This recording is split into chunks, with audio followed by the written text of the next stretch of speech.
The room was a cathedral of ivory silk, blooming white orchids, and crystal chandeliers that cast cold, fractured light across 300 faces.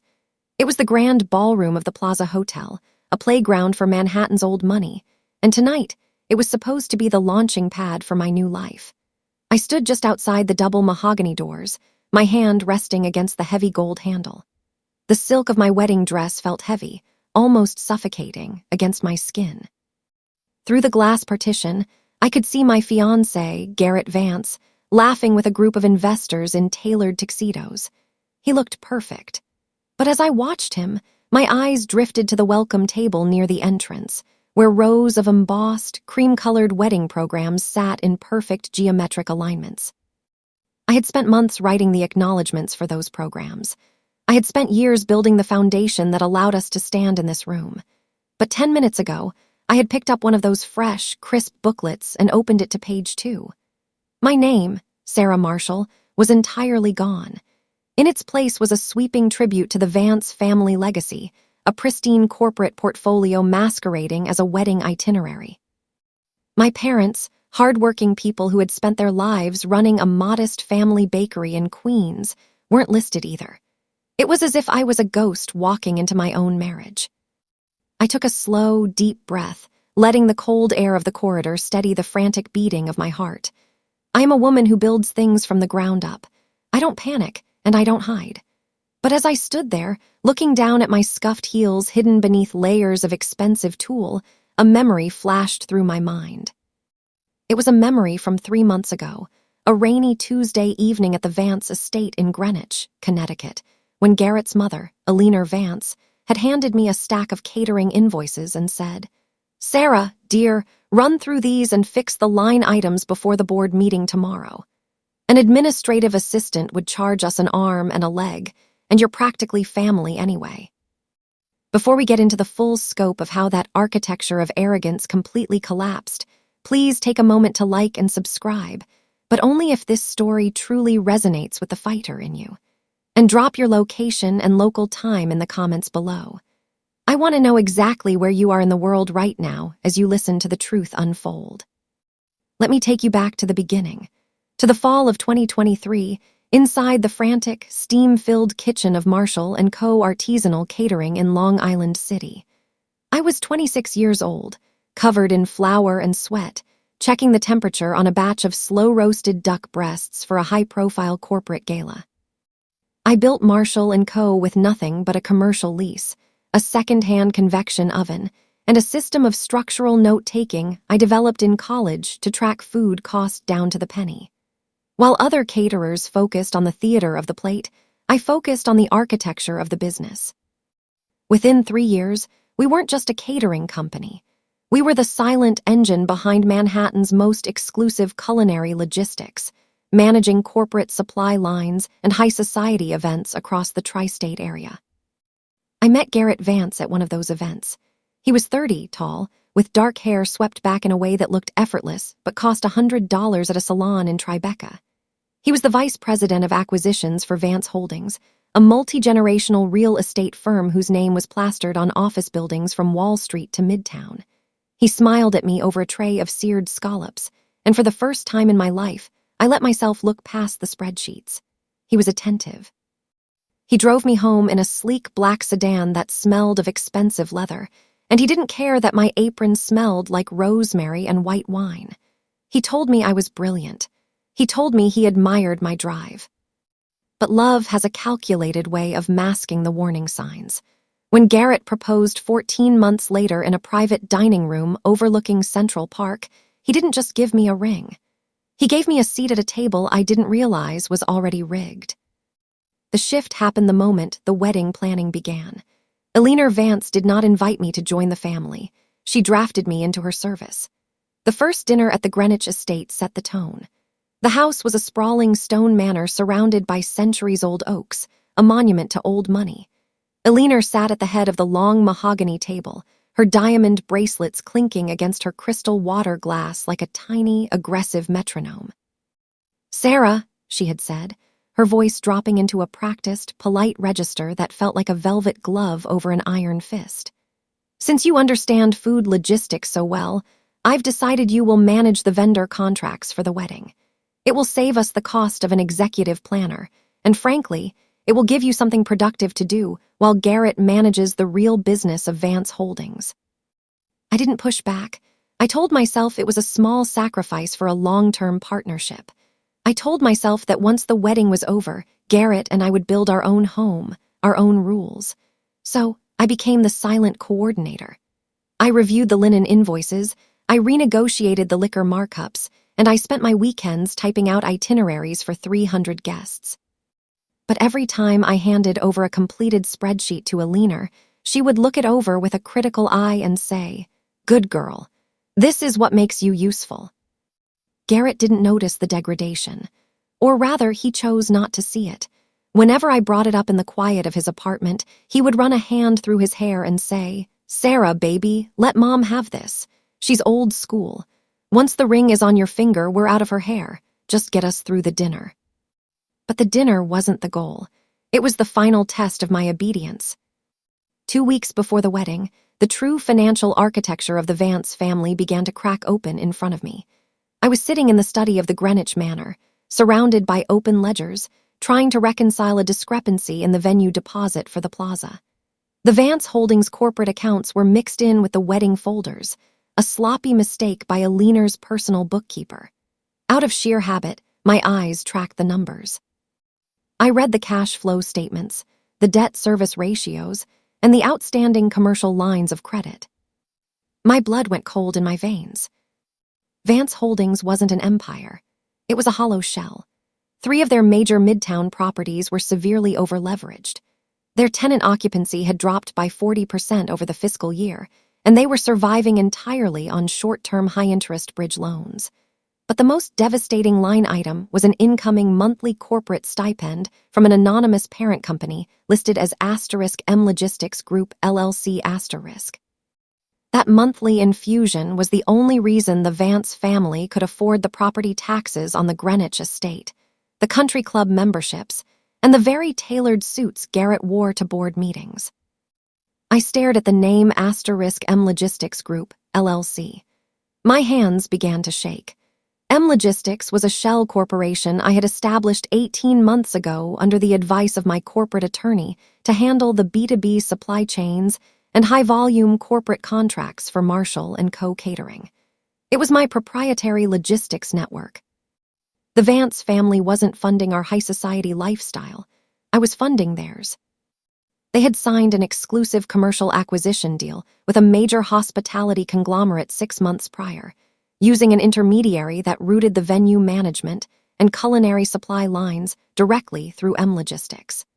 They thought they had secured a massive corporate partnership with a faceless multinational entity.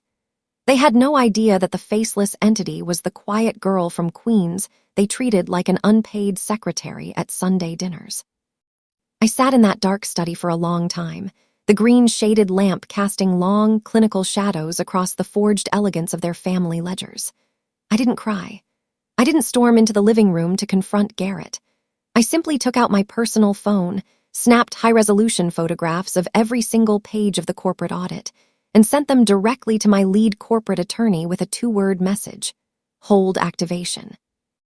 Now let take you back to the grand ballroom of the Plaza Hotel, present night. The clock on my phone reads 7:45 p.m. In 15 minutes, the main reception doors will open, and 300 of New York's elite will sit down to eat a 5-course meal paid for, executed, and delivered by my company. I pushed through the mahogany doors, the silk of my train rustling behind me. The room was humming with the frantic energy of pre-event service. Waiters in black tuxedos were carrying trays of crystal glassware, and the evening light was beginning to fade against the massive stained glass ceiling. I walked straight to the head table, Table 1, set directly in front of the elevated stage where the string orchestra was tuning their instruments. The placards were arranged in a neat, geometric semicircle. Richard Vance, Alina Vance, Garrett Vance, Julian Vance.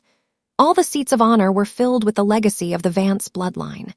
I checked the seating chart tucked under the Mater D's clipboard. My parents, Dave and Linda Marshall, were assigned to Table 28.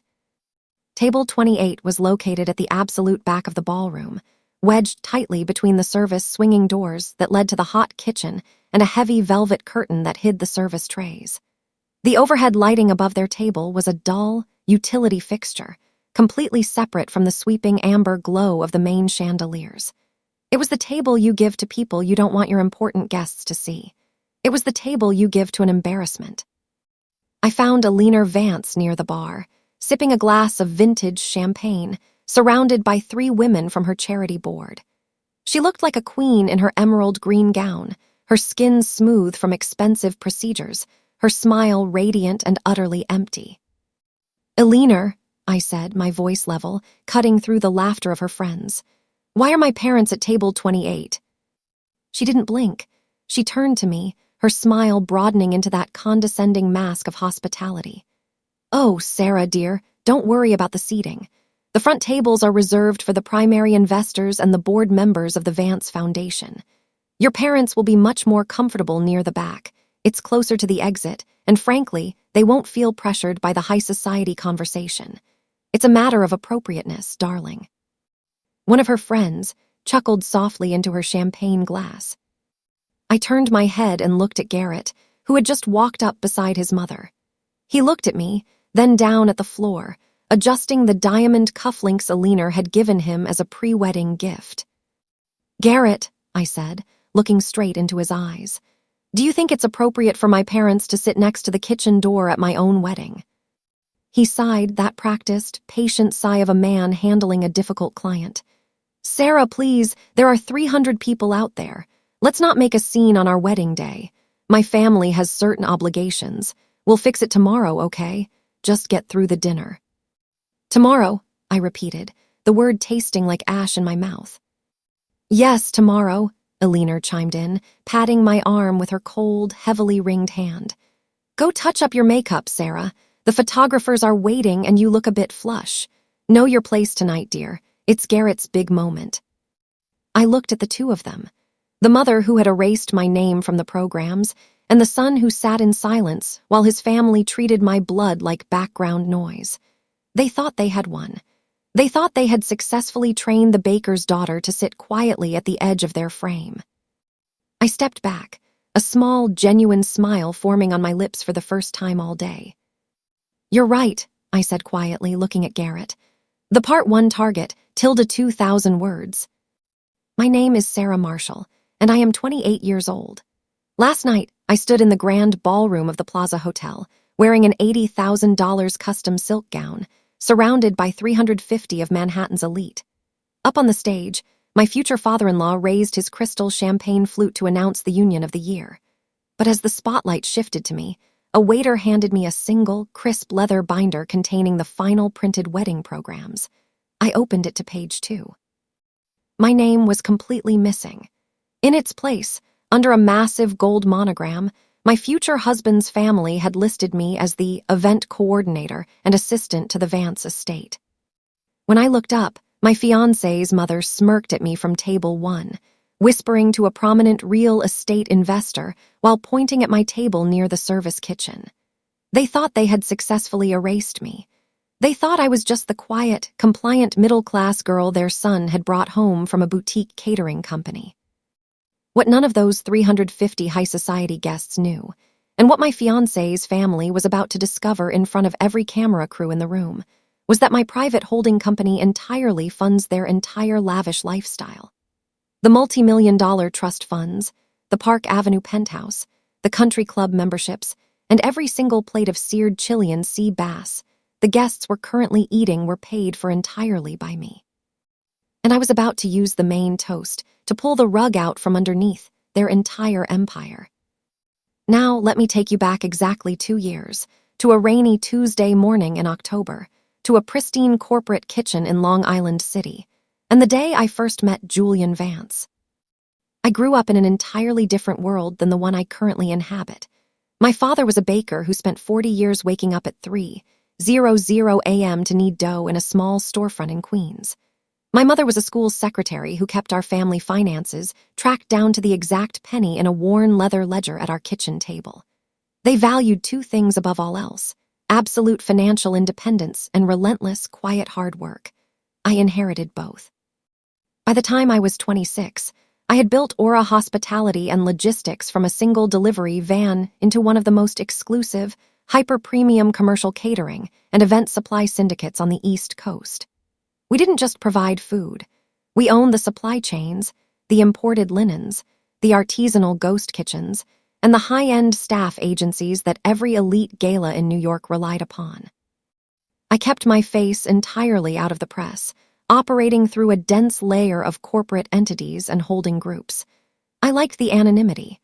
I liked knowing that I held the keys to the city's most prestigious events without any of the exhausting public scrutiny. Then came Julian. His family's firm, Vance Global Development *, had contracted my corporate entity to oversee the launch of their flagship luxury residential tower in Tribeca. Julian was the vice president of acquisitions, a title he carried with the absolute, unearned confidence of a third-generation heir. He was tall, striking, with a sharp, tailored silhouette and a laugh that felt incredibly warm until you realized it was reserved exclusively for people he deemed important. When he walked into our corporate offices to finalize the contract, he completely assumed I was a mid-level account executive. I didn't correct him. It was a habit of mine, a way to observe how clients treated people they thought were beneath them. Julian was professional, charming, and highly attentive. He asked me out to dinner that very Friday, taking me to a quiet, ridiculously expensive sushi counter in Greenwich Village where the chef knew him by his first name. For the first year, I fell completely in love with the version of Julian he presented to me. He was supportive, he texted me every single morning, and he listened intently when I spoke about the exhausting logistics of the hospitality industry. He told me that his family had deep roots in the city, but that he valued self-made drive above all else. He called my small apartment in Astoria charming, and told me he couldn't wait to introduce me to his parents. I truly thought I had found a partner who saw me. I was completely blind to the fact that Julian was playing a part, a highly calculated performance designed to satisfy his own ego until he could bring me into his family's orbit. The illusion didn't just crack. It completely shattered the moment I walked through the double doors of the Vance estate in Southampton for Memorial Day weekend. Julian's parents, Arthur and Alina Vance, were the absolute epitome of old-money Manhattan arrogance. Alina was a woman constructed entirely of rigid posture, crisp linen, and pearl earrings the size of marbles. Arthur was a cold, silent man who ran his family firm like a personal fiefdom, looking at the world through heavy-lidded eyes that measured everyone in dollar signs. The first night we arrived, we sat on their massive bluestone terrace overlooking the ocean. Alina didn't shake my hand. She looked down at my scuffed leather heels, tilted her head, and offered a smile that felt exactly like a locked gate. "Catering," Alina murmured, swirling a glass of white burgundy. "How thoroughly exhausting that must be for you, Sarah. Pushing carts, managing kitchen staff, dealing with leftover food. Julian told us you were an executive, but I suppose titles in smaller boutique companies are rather fluid, aren't they?" I felt the blood in my veins turn to absolute ice. I looked over at Julian, expecting him to immediately intervene, to tell his mother that I owned the entire corporate group that was currently single-handedly executing his company's multi-million-dollar tower launch. Instead, Julian reached under the table, squeezed my knee tightly, and offered a soft, placating smile. "Let Mom have this one, babe," he whispered in my ear later that evening in the guest wing. "She's just old-fashioned. Once the wedding is over, it's just us. We'll have our own house, our own rules. There's no point in causing drama with her now." That became Julian's mantra for the next 14 months of our engagement. Let Mom have this one. Don't cause drama. It's just how they are. I made a quiet, highly calculated decision to stay silent. I wanted to see exactly how far their arrogance would carry them. I wanted to know the absolute depth of the family I was marrying into before I made my final move. The real nightmare began when the wedding planning officially commenced. Alina completely took over the entire operation, moving the venue from the small, historic church in Queens where my parents were married to the grand ballroom of the Plaza Hotel. She hired her own high society designer, selected an incredibly lavish menu, and treated me entirely like an unpaid administrative assistant throughout the entire process. Every single morning, my inbox was flooded with demands from Aliner's personal secretary. I was ordered to verify the seating charts for the Vance cousins, to coordinate the delivery of the imported French crystal chargers, and to personally manage the arrival logistics for their elite international guests.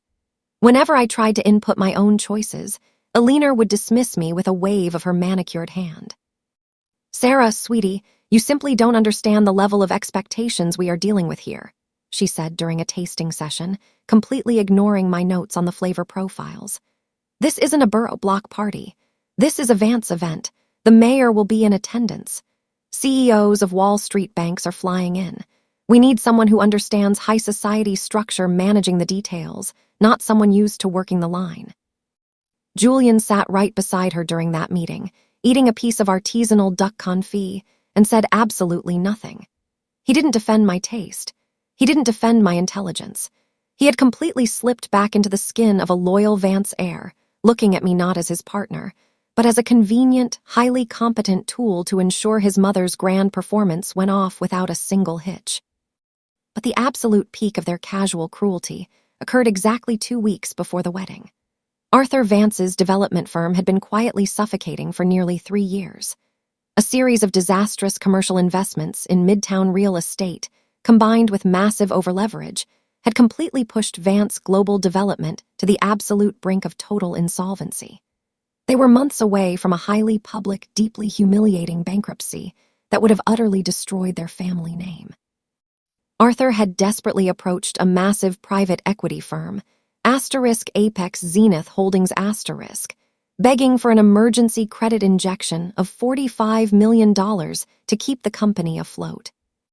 After a brutal 3-month audit, the anonymous principal of Apex Zenith agreed to buy out 60% of Vance Global's debt, transferring the family's assets into an exclusive private trust and providing them with a massive monthly operational stipend that allowed them to maintain their lavish Park Avenue penthouse and their high society lifestyle.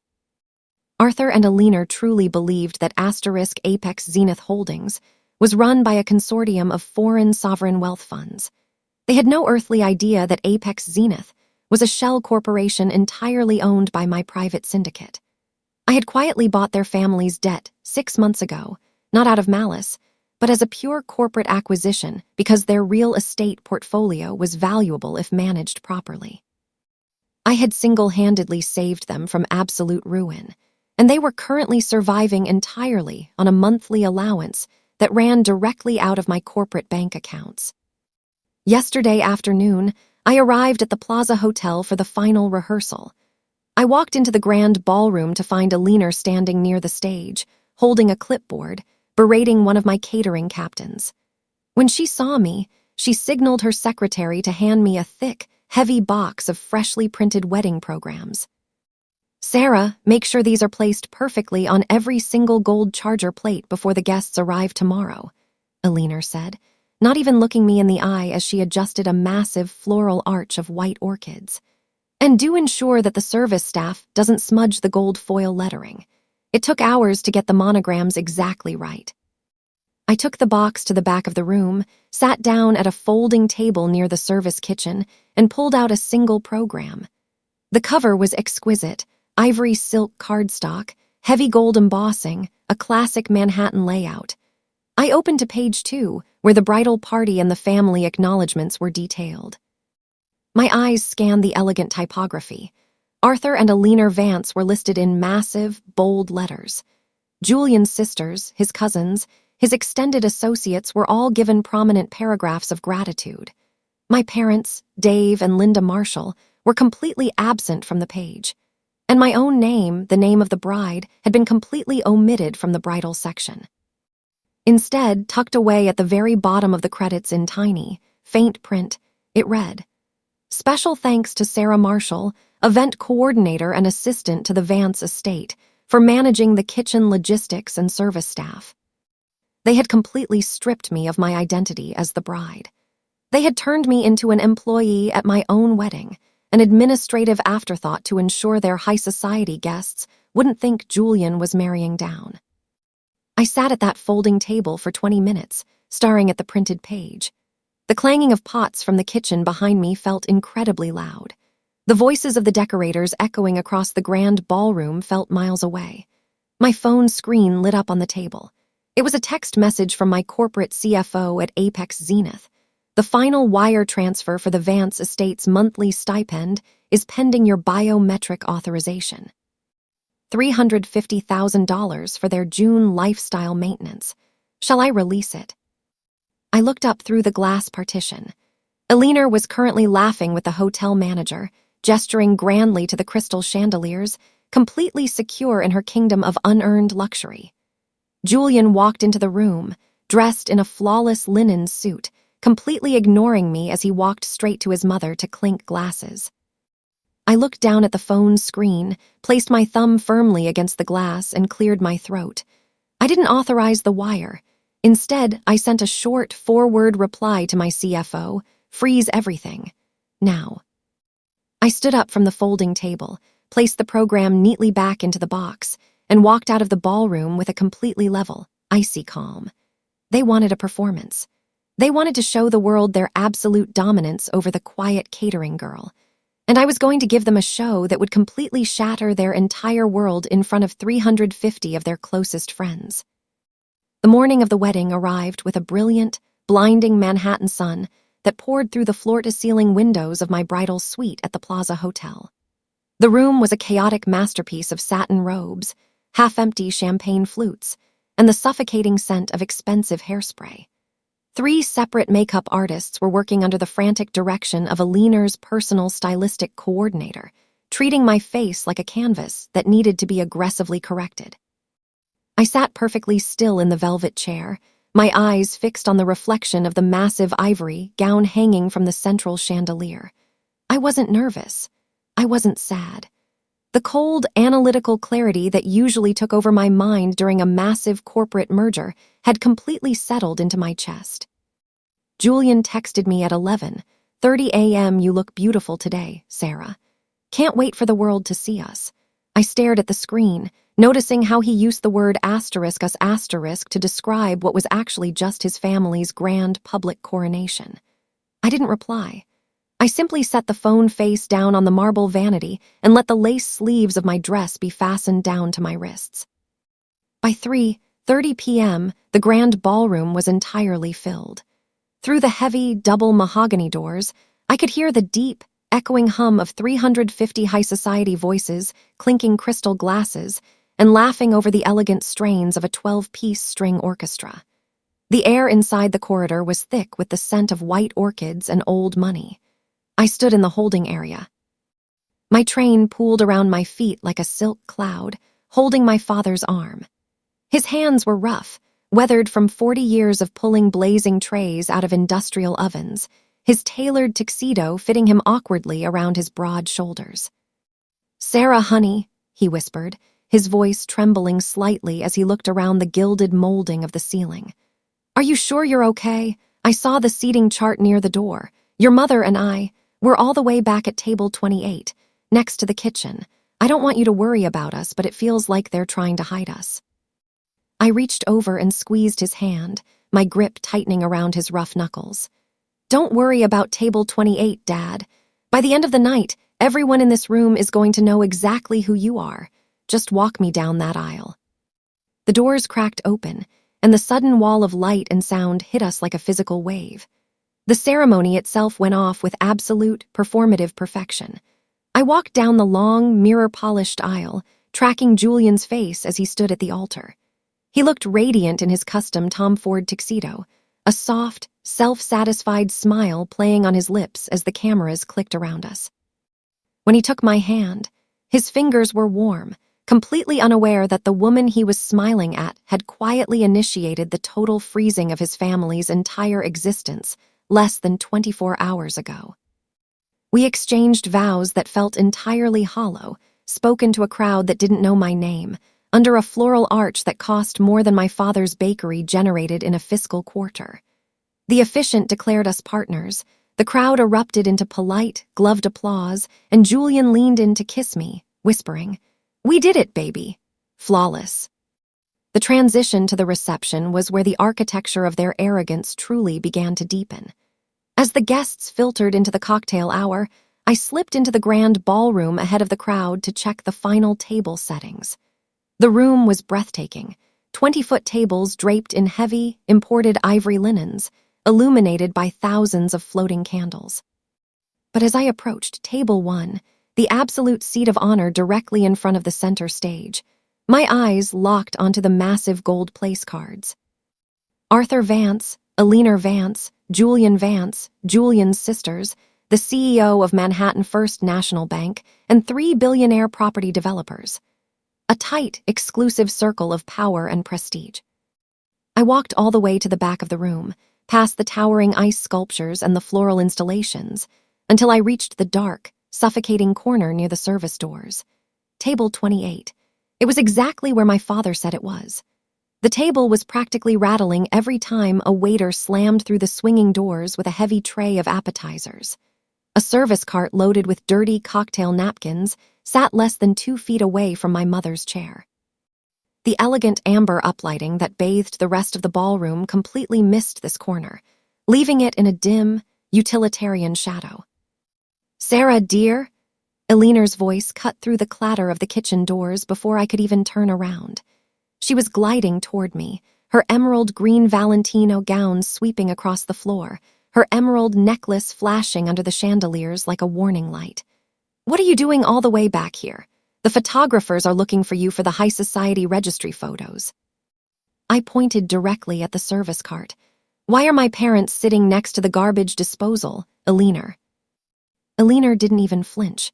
Her smile remained perfectly fixed, her eyes narrowing into cold, calculating slits as she adjusted her lace wrap. "Oh, sweetie, let's not be dramatic on your big day. Table 28 is highly practical for them. Your parents are simple, quiet people, Sarah. They don't know anything about real estate syndicates or Wall Street mergers. They would feel entirely out of place sitting with the bank board members at Table 1. It's a matter of social appropriateness. We have an image to maintain tonight for the investors. Surely you can understand that, being from where you're from." Julian walked up behind her, holding 2 flutes of vintage Dom Perignon. He looked at the kitchen doors, then at my face, a flash of deep irritation crossing his eyes before he quickly smoothed it over with a practiced, political smile. "Sarah, come on," Julian said, his voice dropping into that smooth, placating tone he used to close deals with difficult sellers. "Mom's right. It's just for 3 hours. The seating chart has already been vetted by our corporate PR team. Let's not cause a scene right now. Look around, the mayor is literally standing 20 feet away. Just get through the dinner and we'll talk about it tomorrow." Tomorrow? The word landed in my chest like a lead weight. I looked at the two of them, the mother who had stripped my name from the programs to protect their high society brand, and the son who stood there in his custom suit, completely willing to let my hardworking parents sit in the dark next to a trash bin so he wouldn't lose face in front of his wealthy associates.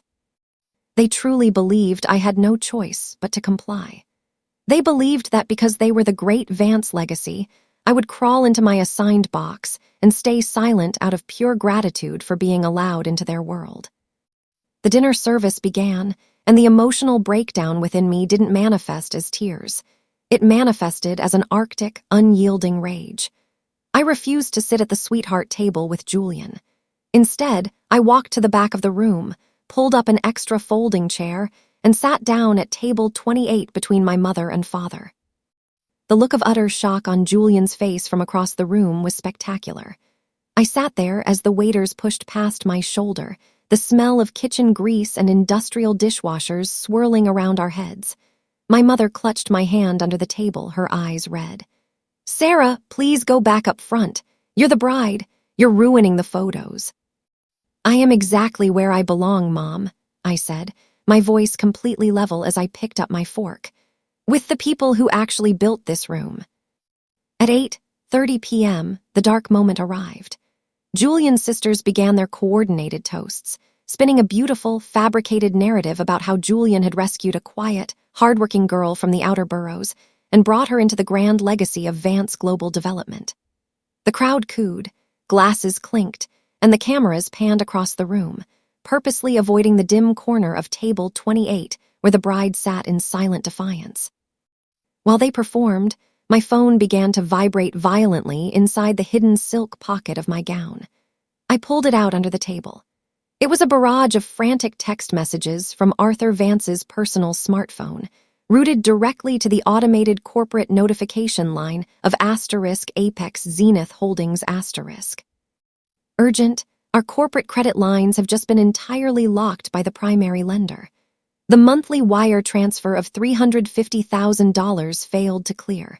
Our accounts are showing zero operational balance. We cannot clear the lifestyle maintenance fees for our Park Avenue property or the country club. Call the corporate desk immediately. A second text followed from the Vance Global CFO. Arthur, the Plaza Hotel management just informed our coordinator that the primary corporate card on file for the wedding catering and venue fee was declined. They are threatening to lock the doors and halt the champagne service during the main toast if the authorization isn't pushed manually.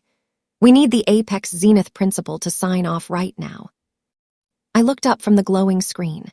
Across the brilliant ballroom at table 1, Arthur Vance was staring at his phone, his face completely drained of color, his skin turning a sickly shade of gray under the amber lights. He leaned over and whispered frantically into Alina's ear. Her perfect, rigid posture completely collapsed as she clutched her pearl necklace, her eyes darting around the room in a blind panic. Julian stood up from the head table, his jaw locked, pulling out his own phone as he realized their entire financial life support system had just flatlined mid-reception. This was the turning point. The entire structure of their deception had just buckled under its own hollow weight. The Vance family was sitting in a cathedral of unearned luxury, surrounded by the most powerful people in Manhattan, and they were less than 5 minutes away from being publicly exposed as penniless frauds who couldn't even pay for the glasses of champagne their guests were holding. I stood up from table 28. The silk of my gown rustled sharply against the folding chair. My mother looked up at me, terrified, but my father simply caught my eye and gave me a slow, deliberate nod. He knew the look on my face. It was the exact same look he had whenever a batch of bread was about to spoil, and he had to rebuild the entire inventory from scratch before dawn. I didn't walk back to the sweetheart table. I walked straight toward the elevated main stage, bypassing Julian as he stood in the center aisle frantic, shouting into his phone at a corporate assistant who couldn't help him. The wedding coordinator, Diane, tried to intercept me near the steps, her face pale. "Sarah, wait! The schedule says we do the family video montage before the main toast." I reached out, took the heavy wireless microphone right out of her hand, and stepped up onto the stage. The spotlight followed me automatically, its brilliant white beam locking onto my silhouette as I stood before the 350 high society guests. The orchestra died down to a sudden, absolute silence. Every single face in the grand ballroom turned toward me, their crystal glasses suspended midair. I looked down at table 1, where Arthur and Alina sat frozen in terror, and then at Julian, who was staring up at the stage, his phone still clutched in his hand. A look of dawning, horrific comprehension finally breaking through his eyes as he saw the level, unblinking calm in my gaze. The plan had fully formed. The theater was over. It was time to show Manhattan exactly who owned the building. The silence that stretched across the grand ballroom of the Plaza Hotel was absolute.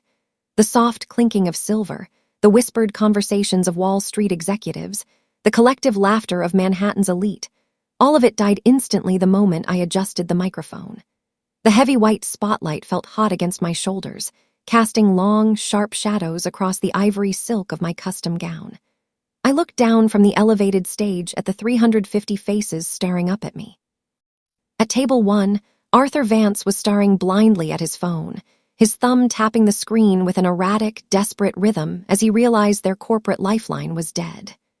Alina sat rigid, her manicured fingers gripping her pearl necklace so tightly, I thought the string would snap, her face a pale, ghostly white under the brilliant chandeliers. Julian stood halfway down the center aisle, caught between the stage and his family, his mouth slightly open, a sudden, suffocating panic breaking through his practiced composure. "Good evening, everyone," I said, my voice echoing through the massive speakers, clear, level, and entirely devoid of the warmth they expected from a standard bridal toast. I know you all came here tonight to celebrate the grand union of two families.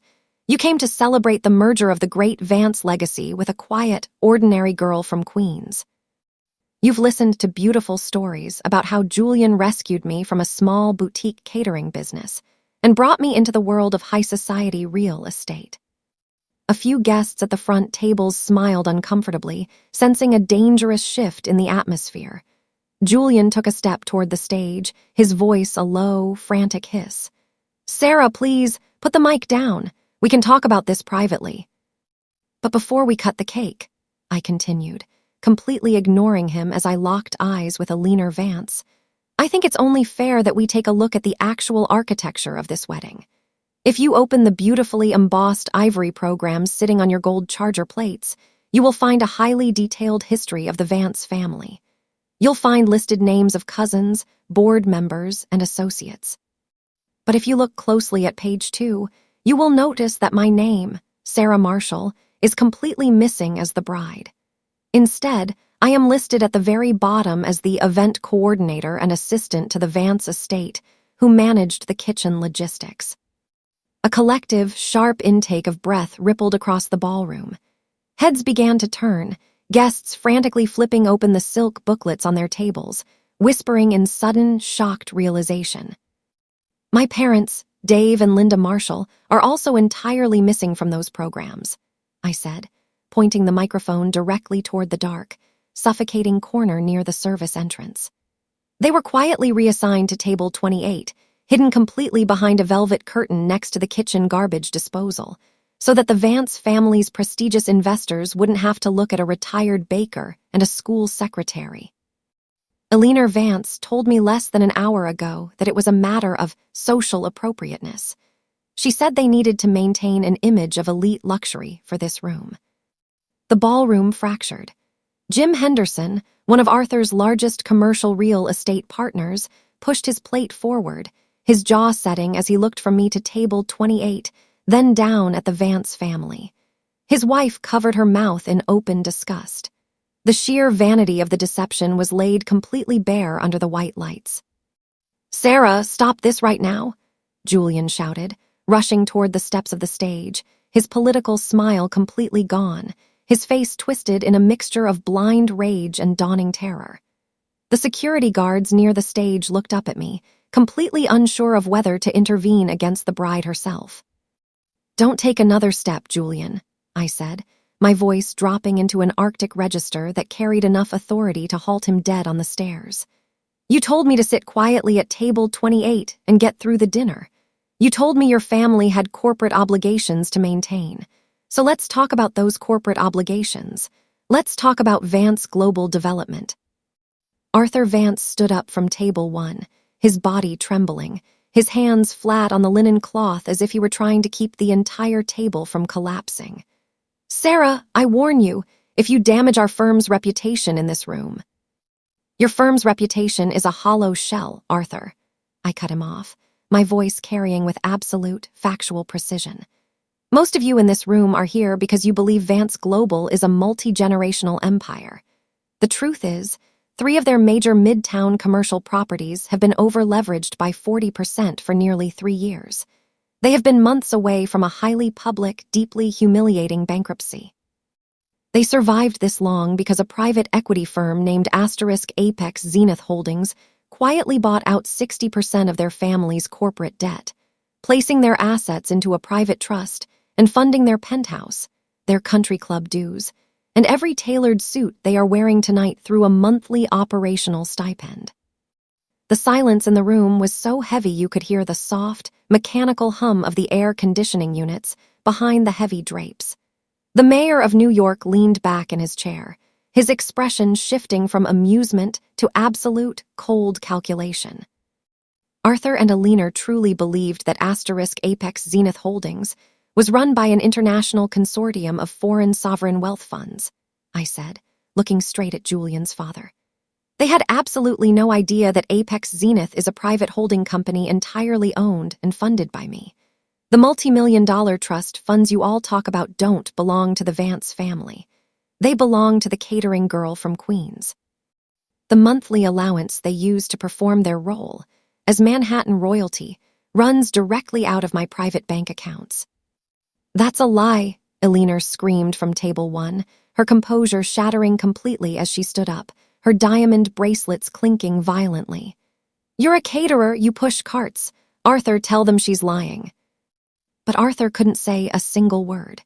He was staring down at his phone screen, which was currently blinking with a live, red administrative notification from the primary corporate banking portal. All accounts associated with Vance Global Development and the Vance estate have been frozen by order of the primary shareholder, Apex Zenith Group. And as for tonight's lavish event, I continued, gesturing to the crystal chandeliers and the rows of premium floral arrangements, the primary corporate card Elinor provided to the Plaza Hotel was just officially declined. The hotel management was about to lock these double doors and cut the champagne service during this exact toast because the Vance family doesn't have a single dollar of liquid balance to pay for the plates you are currently eating. This entire wedding, the food, the staff, the venue, the silk on my back, was paid for down to the last penny by Asterisk Aura Hospitality and Logistics Asterisk, another subsidiary of my corporate syndicate. The revelation detonated across the room like a physical explosion. Julian dropped his head into his hands right there on the steps of the stage, completely broken, realizing that their entire high society performance had been dismantled in front of the very bank board members and investors they had spent years trying to impress. Revenge isn't the reason I stood up here tonight, I said, my voice slowing down, perfectly measured. My grandmother taught me that power without character is just an architecture waiting to buckle.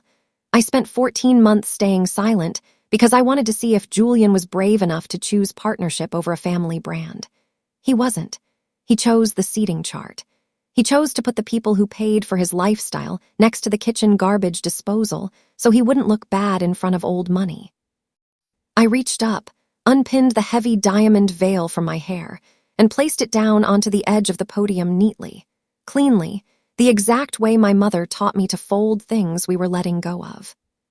To the guests who came tonight to celebrate a real partnership, I am deeply sorry for the disruption, I said, looking out at the crowd. But I refuse to sign my name to a marriage where my family's hard work is treated as a social embarrassment.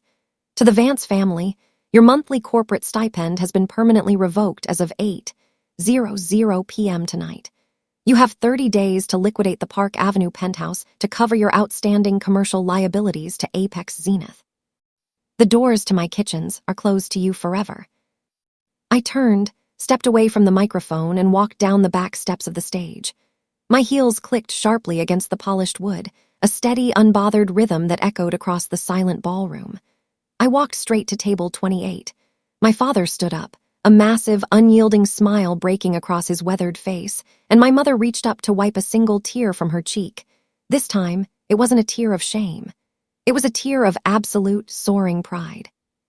We walked out together, the three of us, passing Julian as he sat ruined on the stairs, passing Arthur and Elinor as they stood frozen in the wreckage of their empty empire. The double mahogany doors swung open, the cool air of the Manhattan corridor hitting my face, and as the doors closed behind us, I knew that for the first time in my life, the frame perfectly matched the picture. I was completely, beautifully free.